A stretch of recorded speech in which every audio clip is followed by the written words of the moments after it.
Здравейте и добре дошли в системата за проследяване Matrix G+.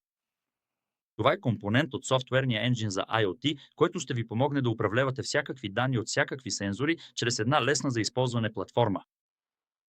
Третото нещо, което ще видите, когато влезете в акаунта си в Matrix, е Map Data.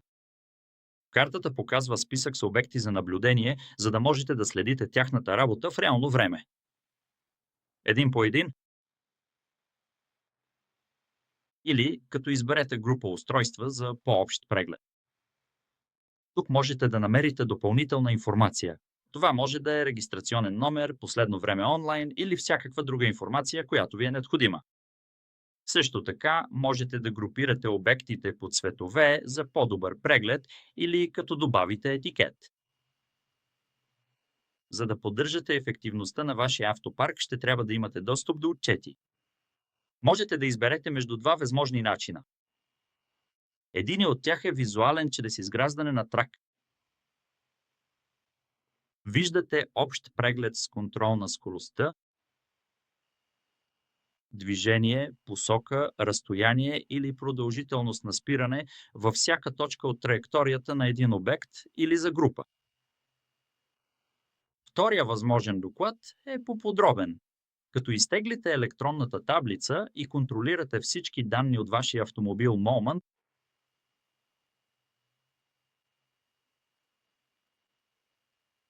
можеш да видиш всички данни, от които се нуждаехте. С точност до секунда, метър или литър. Ако имате сензор за разход на горило,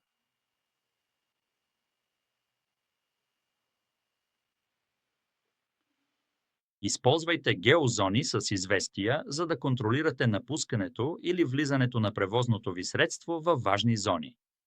Това може да бъде независимо дали става въпрос за зона за целия град или просто за един малък паркинг, разположен някъде във вашата собствена територия.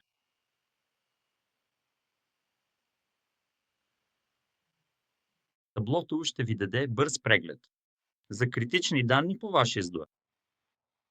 Например, това може да е превишаване на скоростта от наблюдавания обект, може да са проблеми с GPS сигнала или всякакви други данни, които изберете за управлението на автопарка си. Можете да добавяте неограничен брой потребители към вашия Matrix акаунт и да споделяте отговорността във вашата организация. С добавянето на различни роли за достъп, започвайки от администратор, през менеджер до различни потребители с различни отговорности. Ако имате нужда от по-подробен отчет, можете да го получите по сензори. Например, ще изберем сензор за гориво, а като изберем проследяван обект, ще вземем информация от една от нашите коли. Ще видите отчета тук в прозореца, а ако ви трябва, можете да го изтеглите като CSV файл или XLS. За по-задълбочено запознаване с Matrix, свържете се с нас за демонстрация и се присъединете към десетките доволни клиенти по целия свят, които използват Matrix за управление на своите потенциални клиенти.